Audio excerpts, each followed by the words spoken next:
ada beberapa perkara-perkara besar yang kita ingin sebutkan. Pertamanya berhubung dengan pindaan yang ingin dibuat oleh pihak kerajaan yang telah disebut-sebut sejak daripada tahun lalu, yang kita lihat tidak menjadi-jadi sehingga hari ini. Kita juga akan menyebutkan berkenaan dengan peningkatan penggunaan ISA.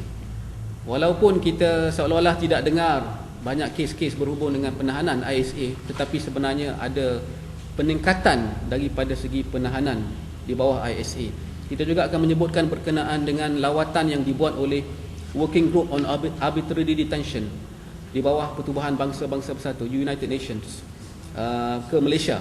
Ya, kita juga akan menyebutkan berkenaan dengan kes-kes tahanan ISA di mahkamah, yang mana banyak dalam kes-kes ini berlaku juga ketidakadilan, kezaliman kepada mereka yang bawa kes ke mahkamah. Kita juga akan menyebutkan tentang penafian khidmat guaman kepada tahanan dan program JMI yang juga sering diganggu oleh pihak polis dan juga kumpulan pro ISA. So, isu pertama ialah berkenaan dengan pindaan yang masih dalam persoalan. Kalau kita lihat dan kita rujuk kembali kepada kenyataan-kenyataan yang dibuat oleh pemimpin besar negara kita, iaitu Perdana Menteri sendiri, Menteri Dalam Negeri, mungkin Ketua Polis Negara, mereka banyak menyebutkan tentang pindaan yang ingin dibuat berhubung dengan ISA. Ya, kononnya untuk memenuhi kehendak rakyat didahulukan. Ya. Tetapi ingin saya sebutkan di sini bahawa semua sebutan ataupun kenyataan yang dibuat itu sehingga hari ini tidak menjadi kenyataan. Ya. Kajian ke arah memindahkan ISA ini dikatakan ada 5 isu, ya, dan akan dibawa ke Dewan Rakyat, ya. Tetapi setelah lebih daripada setahun setelah pengumuman dibuat oleh Perdana Menteri pada 3 April 2009, ya, setelah lebih pada setahun, hari ini kita berada pada bulan Disember, hujung tahun 2011, tetapi tidak ada sedikit pun pindaan yang dibuat ataupun dibentangkan di Parlimen. Jadi di manakah janji seorang Perdana Menteri apabila ingin membuat kajian semula tentang ISA? Ya. Jadi kita ingin bawa perhatian semua sekali lagi kepada isu-isu yang terlibat berhubung dengan pindaan yang ingin dibuat. Disebutkan ada 5 pindaan sepatutnya, iaitu pertama tentang penahanan tanpa bicara. Yang ini kita ingin jelaskan bahawa apa-apa penahanan di bawah ISA ataupun mana-mana undang lain pun tanpa bicara adalah satu kezaliman dan perlu ditegah. Yang kedua ialah berhubung dengan kuasa menteri, powers of the minister. Ya, menteri ada kuasa untuk menahan seseorang untuk tambahan 2 tahun lagi dan selanjutnya. Ini adalah satu kuasa yang terlalu luas yang diberikan kepada seorang menteri. Jadi beliau boleh menetapkan hukuman, beliau boleh menentukan hukuman itu, beliau jugalah yang boleh membebaskan. Seolah-olah dia yang berkuasa untuk menentukan segala-galanya. Jadi ini menunjukkan bahawa proses ini sebenarnya tidak menghormati proses mahkamah dan juga kuasa dan juga memberi satu kuasa yang terlalu luas kepada eksekutif. Ya, tidak ada langsung judicial review di situ. Yang ketiga ialah berhubung dengan tempoh penahanan, detention period. Ya, juga disebutkan bahawa ini akan dikaji semula. Ya, daripada sekarang tempoh ialah 60 hari untuk section 73 ISA, 60 hari pertama, dan mereka menyebutkan untuk mengkaji semula tempoh tersebut. Bagi kita tidak ada seseorang pun yang berhak ditahan walaupun selama 1 hari tanpa bicara.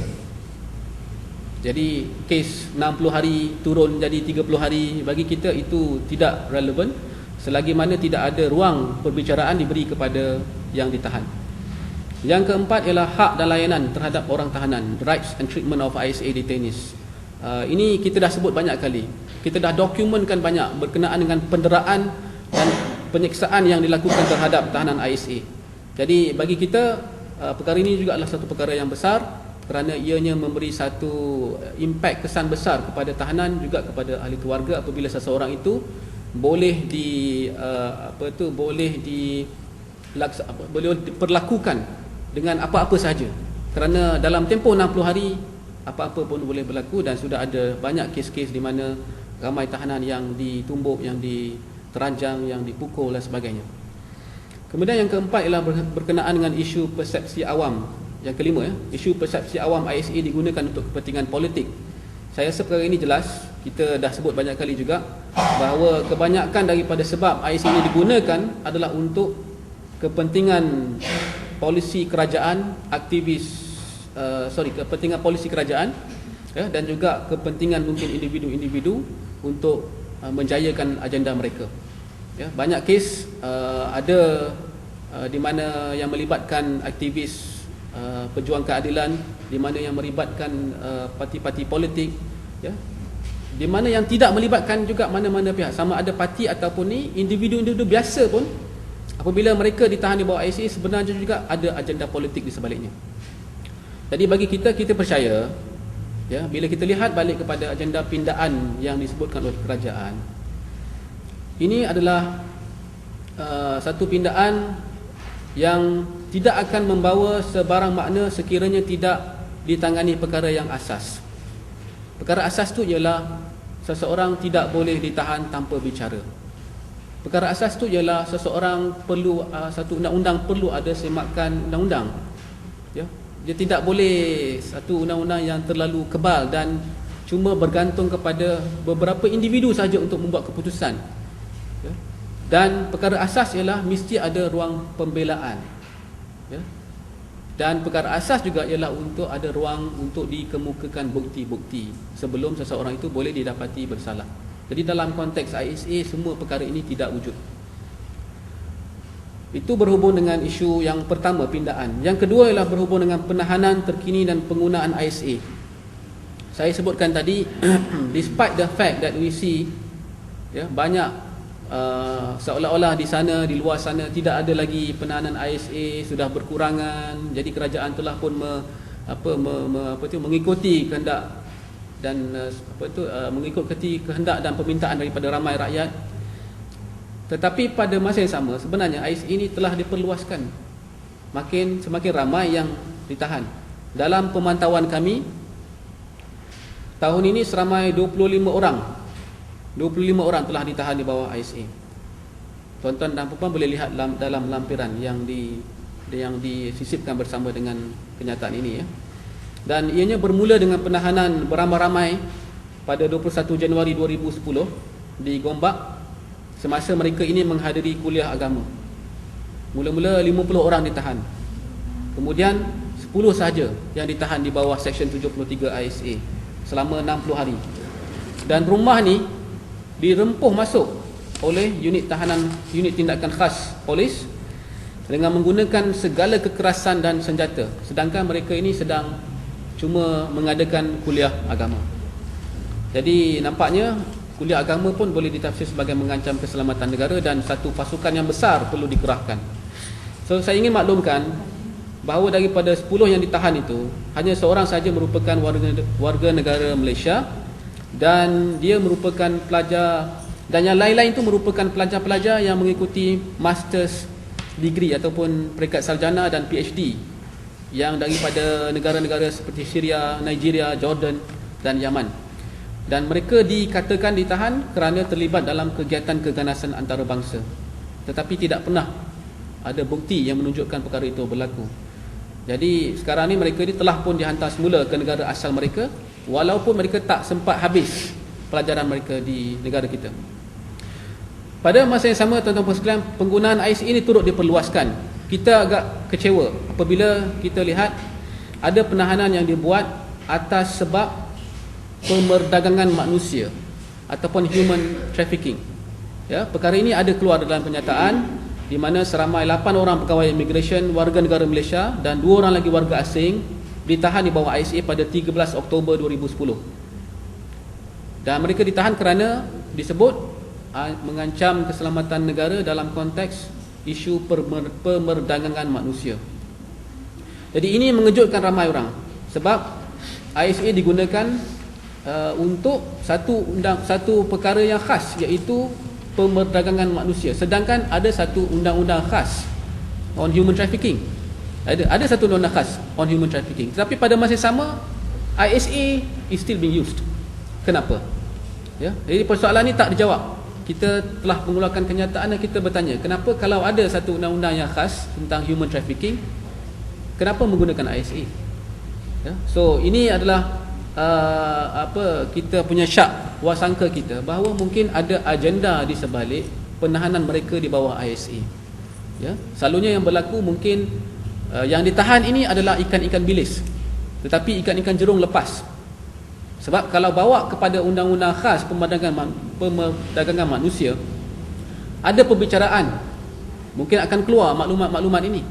Akan keluar maklumat-maklumat berhubung dengan bagaimanakah mungkin hubungan mereka ini dengan orang-orang tertentu.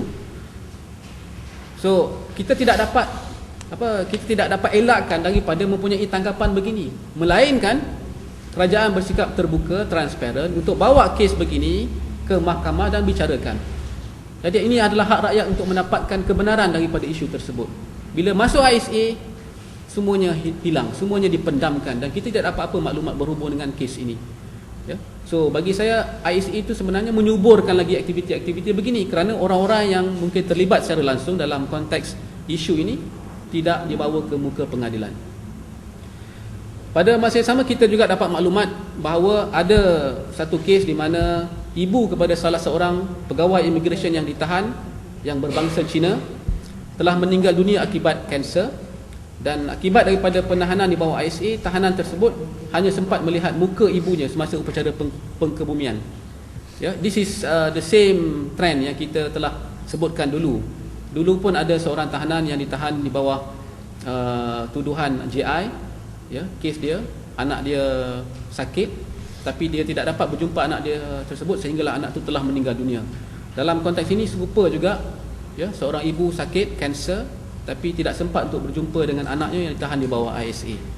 Ya, so bagi saya tekankan sedikit berkenaan dengan isu mereka yang ditahan di bawah pegawai immigration ini kerana mereka pegawai kerajaan.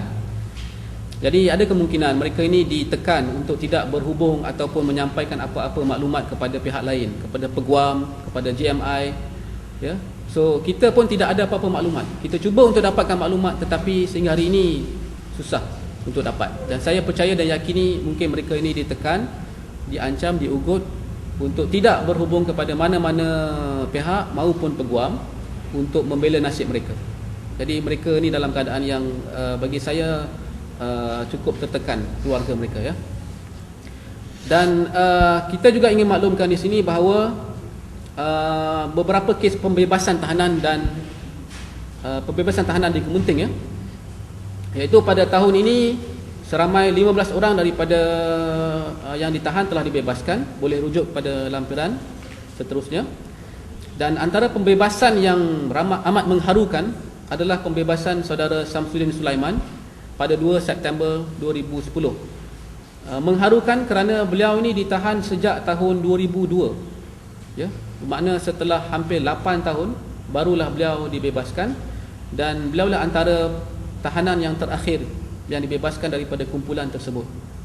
Beliau kini berada di bawah akta kediaman rasmi selama 2 tahun di Johor. Maknanya walaupun dah bebas dari ISA tetapi sebenarnya masih terikat dengan akta kediaman rasmi untuk 2 tahun di Johor. So he still not free actually. Selain daripada itu, ada 10 warga asing yang ditahan pada 21 Januari telah pun dihantar pulang ke negara mereka. Ini kes yang saya sebutkan awal tadi. Mereka tak dapat habis belajar dan telah dihantar balik ke negara asal mereka. Dan kita dapat berita bahawa sebenarnya ada 2 orang warga negara Nigeria telah dibebaskan di negara mereka kerana bukti yang tidak mencukupi terhadap mereka. Manakala yang lain pula kita tidak ada apa-apa sebarang berita, ya. Satu lagi kes ialah Mas Slamet Kastari. Kes yang high profile juga, Mas Slamet Kastari yang kita tahu beliau terlepas keluar daripada penjara di Singapura, kemudian duduk ataupun berada di Malaysia buat seketika dan telah ditahan di bawah ISA pada 1 April 2010. Beliau juga telah pun dibebaskan daripada ISA Malaysia tetapi telah dihantar semula ke Singapura pada 24 September 2010 dan kita percaya ditahan kembali di Singapura. Jadi kalau kita lihat sepanjang pemantauan kami sehingga hari ini terdapat seramai 25 orang yang masih ditahan di Kemunting Angka ini mungkin berlebihan, mungkin berkurangan, tetapi yang boleh mengesahkannya ialah pihak mungkin pihak polis lah, ya, yang lebih berhak untuk memberikan maklumat yang lebih tepat, ya. Itu pun kita kena cek juga. Kita kena semak dari segi kesahihannya.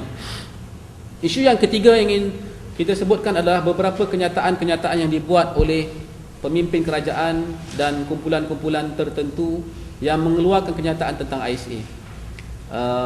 Kita lihat pada tahun ini beberapa kenyataan dikeluarkan oleh Ketua Polis Negara khususnya pada 8 Januari 2010 dan Menteri Dalam Negeri Datuk Seri Syamsuddin Hussein bahawa mereka tidak akan teragak-agak menggunakan ISA ke atas mereka yang bertanggungjawab dalam kebakaran 3 gereja di Lembah Kelang yang terjadi berikutan protes terhadap penggunaan istilah Allah oleh orang bukan Islam.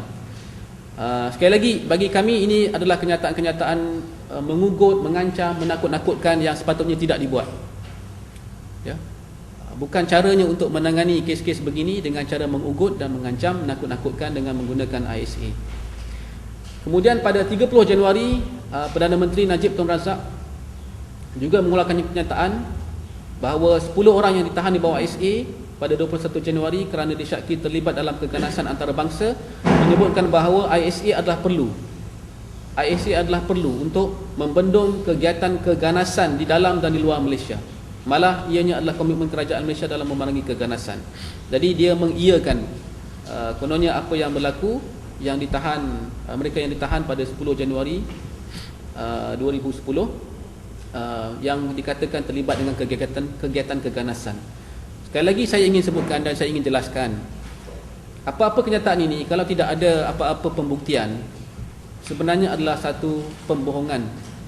Sebenarnya adalah satu perkara yang tidak seharusnya disebut secara jelas, secara yakin, ya. Kalau kita sebut mestilah berdasarkan kepada fakta dan bukti, ya. Tapi bila kita tuduh seseorang datangnya daripada seorang Perdana Menteri, implikasinya cukup besar. Jadi the labeling of the person will stay probably forever, yet he has never been proven to be involved with any terrorist acts. That is the implication, ya, itulah implikasinya, ya. Dan kita tahu ada banyak kes sebelum ini tak pernah dibuktikan. Mereka dituduh dengan pelbagai tuduhan yang besar, ya. Seperti kes reformasi dulu, ya, 10 orang aktivis reformis dulu dituduh bawa molotov cocktail, grenade launcher dan sebagainya, and they are being labelled as such walaupun tanpa bukti. So this is the same case, sama saja. Orangnya mungkin tak terkenal, tetapi sebenarnya faktornya sama. Dia dilabel sebagai pengganas tanpa dibuktikan dan disebutkan kenyataan oleh Perdana Menteri. Pada 11 Mei juga satu kenyataan telah dikeluarkan oleh Ketua CID Sarawak Huzir Muhammad, di mana beliau mengugut menggunakan ISA ke atas mana-mana pihak, khasnya pembangkang, sekiranya mereka membawa isu penggunaan kalimah Allah semasa kempen pilihan raya kecil di Sibu Sarawak. So again, ISA digunakan sebagai satu alat untuk mengugut. Dan saya juga ingin sebutkan pula pada 9 Ogos Perkasa, satu kumpulan NGO Melayu, telah membuat laporan polis terhadap seorang penganalisis politik negara dan kolumnis Helen Ang kerana beliau menulis artikel yang bertajuk Enforcing NEP on Minority Religions, dan malah Perkasa meminta kerajaan untuk menggunakan ISA terhadap Helen. Bagi saya, siapa-siapa yang mencadangkan menggunakan ISA adalah seorang yang pengecut sebenarnya. Kalau berani, bawa bukti, bawa ke mahkamah, buktikan di mahkamah, bela, buktikan, defend, ya? You put down your hujah-hujah supaya perkara itu mendapat satu yang lebih adil, ya. Tapi bila menyebutkan begini, mudah saja. Mungkin mereka ni tidak faham konteks ISA. Mungkin mereka lihat ISA ini adalah undang-undang yang mudah digunakan. Bising-bising, ya, sebut-sebut sesuatu yang kontroversial, sensitif, terus tahan ISA, diam. Tapi sebenarnya kita tidak menyelesaikan masalah. Punca masalah itu tidak selesai, ya. Bukan dengan cara rundingan, tetapi dengan cara menutup mulut, ya, menutup mata, menutup telinga. Ini bukan satu cara yang terbaik untuk masa depan negara kita. Dan Perkasa juga tidak lengah daripada juga membuat tuntutan untuk menggunakan ISA ke atas Presiden MCA sendiri, Datuk Seri Chua Solek, pada 22 Ogos 2010. kerana MCA mempersoalkan tentang ekuiti kaum Bumi Putra. So ini pun nak kena guna ISA. Kalau macam tu semua perkara lah, senang cerita, kita guna ISA je. Dia tak payah masuk mahkamah, kos mahkamah pun kita jimat. Adakah itu yang kita mahu ya? Kemudian pada 30 November, Nazri Aziz, Menteri di Jabatan Perdana Menteri, juga membuat pernyataan bahawa ISA amat diperlukan untuk menjaga keselamatan negara, dan ISA merupakan satu instrumen yang penting untuk memerangi ancaman pengganas dan keganasan. So again, samalah ya, bagi saya ini semua adalah satu kenyataan-kenyataan yang tidak bertanggungjawab ya. Kalau pentingkan prinsip keadilan, kenyataan begini tidak seharusnya dibuat. Kita tidak kata kita tak pentingkan keselamatan negara ya, tetapi kita tidak boleh menggadaikan prinsip-prinsip keadilan dan hak ke atas seseorang kerana semata-mata keselamatan negara. Satu lagi kenyataan yang terkini ialah apa yang dibuat oleh Ketua Undang-Undang UMNO, Muhammad Hasfarizam Harun. Dia mencadangkan ISA digunakan ke atas Presiden Parti Keadilan Rakyat, Datin Seri Dr. Wan Azizah, kerana Datin Seri Dr. Wan Azizah mempersoalkan tentang istilah ketuanan Melayu yang diagung-agungkan oleh UMNO. Kalau setakat menggunakan istilah pun salah, pakai ISA, saya rasa baiklah kita balik kampung tanam jagung dan tak payah bicara, tidak payah memberikan apa-apa hujah ya. Ini adalah hak untuk orang buat kenyataan ya, bukan menggunakan ISA. Buatlah apa undang-undang ataupun gunalah cara-cara yang lain daripada menggunakan ISA. Jadi bagi kita, segala kenyataan-kenyataan yang dikeluarkan oleh pihak-pihak yang pro ISA ini menunjukkan bahawa ISA adalah satu alat politik yang senang untuk mengugut dan menakut-nakutkan dan digunakan ke atas mana-mana pihak yang mempersoalkan UMNO ataupun kerajaan. Isu yang keempat ialah berhubung dengan Mahkamah Malaysia yang dilihat masih gagal untuk melindungi mangsa penderaan. Dalam konteks ini, kita lihat satu kes berhubung dengan kes yang mereka yang ditahan di Gombak yang saya sebutkan awal tadi. Mereka ini telah cuba untuk memfailkan habeas corpus, tapi mereka dinafikan hak perbicaraan dan hak untuk keadilan menerusi mahkamah, sebab sebelum sempat keputusan habeas corpus ini dibuat, semua mereka ini telah dihantar pulang ke negara asal. Malah satu-satunya warga negara Malaysia, iaitu Azhari bin Murad, beliau diletakkan di bawah akta kediaman rasmi sehari sebelum permohonan habeas corpus didengar. Jadi ini satu perbuatan malah fide lah kerajaan dan polis ya. Jadi bila kes habeas corpus didengar, dianya menjadi satu kes akademik, kerana mereka ini telah sama ada telah dibebaskan daripada ISA ataupun ditahan di bawah akta yang lain. Jadi bila masuk mahkamah bawa kes habeas corpus, hakim akan terus kata this is only academic because they have now been detained or freed under different act akta kediaman terhad. Baik.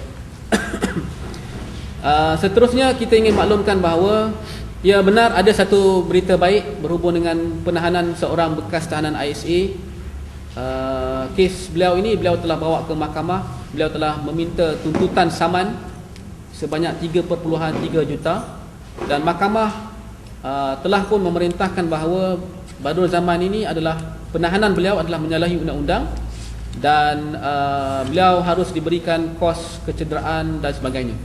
So ini satu kes nampaknya seolah-olah ada cahaya di hujung terowong bahawa ada kes ini yang berjaya dan tetapi pada masa yang sama, pada Badrul Zaman ni menang kes dia, seorang bekas tahanan ISA iaitu saudara Abdul Malik Husin pula, dia terpaksa menghadapi berita buruk di mana Mahkamah Persekutuan mengenepikan permohonannya untuk mendapatkan ganti rugi sebanyak 2.5 juta. Mahkamah Tinggi telah bagi anugerah untuk kes tersebut pada tahun 2007, tapi Mahkamah Persekutuan telah mengenepikan permohonan tersebut dan oleh kerana itu bukan sahaja saudara Abdul Malik terpaksa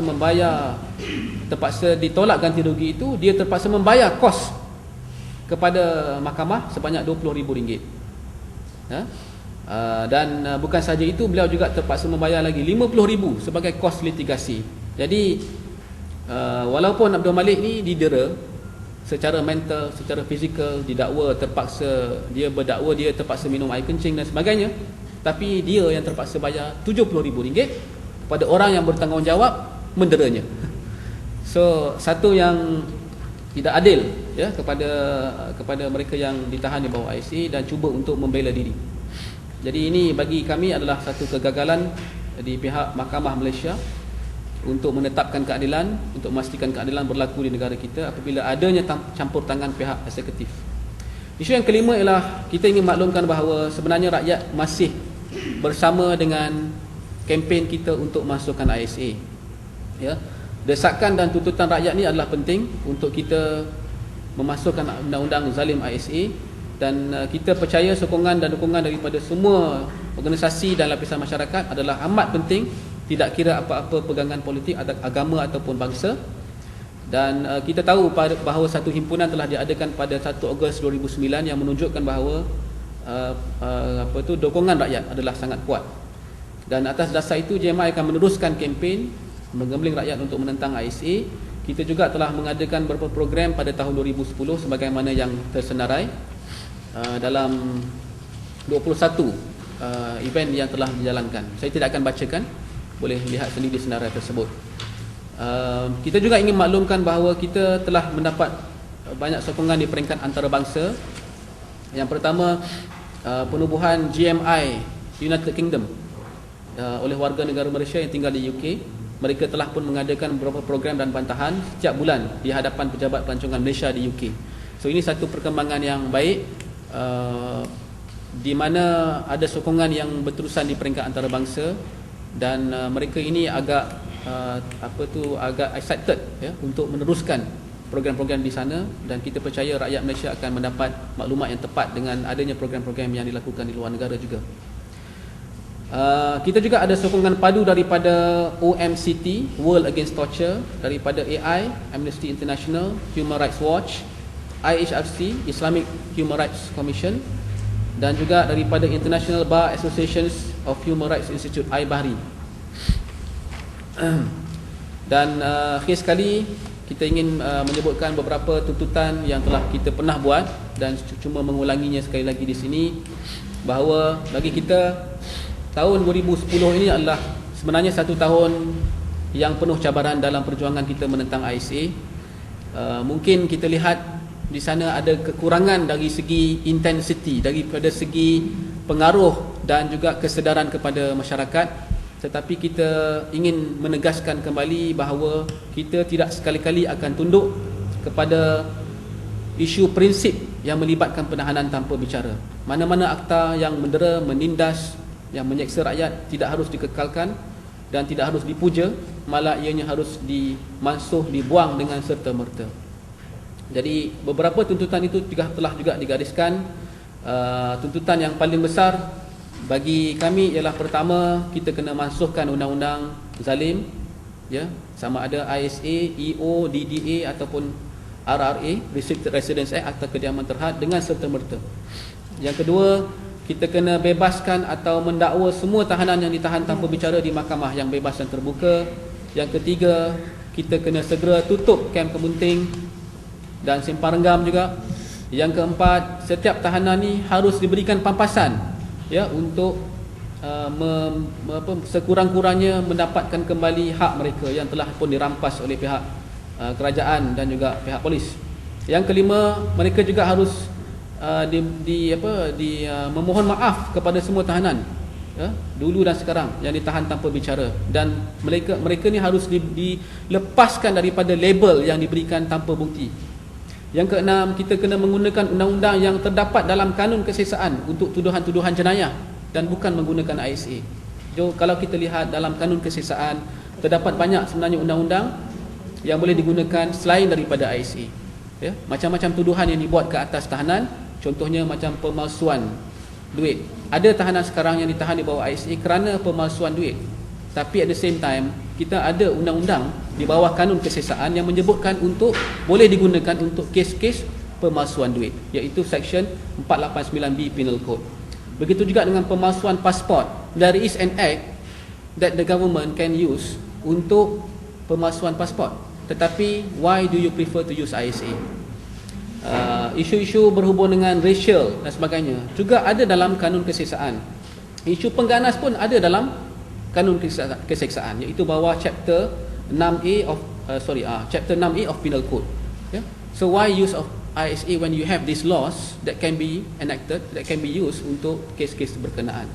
Jadi kita juga ingin supaya siasatan dibuat terhadap mana-mana aduan dan kes penganiayaan, penyiksaan yang dilakukan ke atas tahanan, dan mungkin di set up satu suruhanjaya diraja. Dan bahaskan laporan tahunan Suhakam. Ya, laporan tahunan Suhakam sehingga hari ini tidak pernah dibahaskan walaupun laporan ini dikeluarkan setiap tahun. Yang kelima, memperakui dan yang akhir sekali, memperakui, menghormati dan mengembalikan kuasa yang ada dalam badan kehakiman kepada yang telah pun dirampas daripada mereka, khususnya supaya adanya satu semakan undang-undang terhadap undang-undang ISA. Jadi itulah beberapa perkara yang ingin, isu-isu yang ingin saya sampaikan kepada tuan-tuan dan puan sekalian pada pagi ini. Ringkasnya, kita tidak boleh lagi ada undang-undang yang besar, undang-undang yang zalim seperti ISA. Kita harus pastikan dan kita harus sedarkan masyarakat bahawa kita masih lagi ada undang-undang yang zalim seperti ini, despite the fact that the government has mentioned to review untuk membebaskan tahanan, ya, dan tahanan telah berkurangan pada satu waktu sehingga 10 orang sahaja. Tapi now we see that changes has not happened. 25 orang masih ditahan di kamp Kementerian di bawah ISA.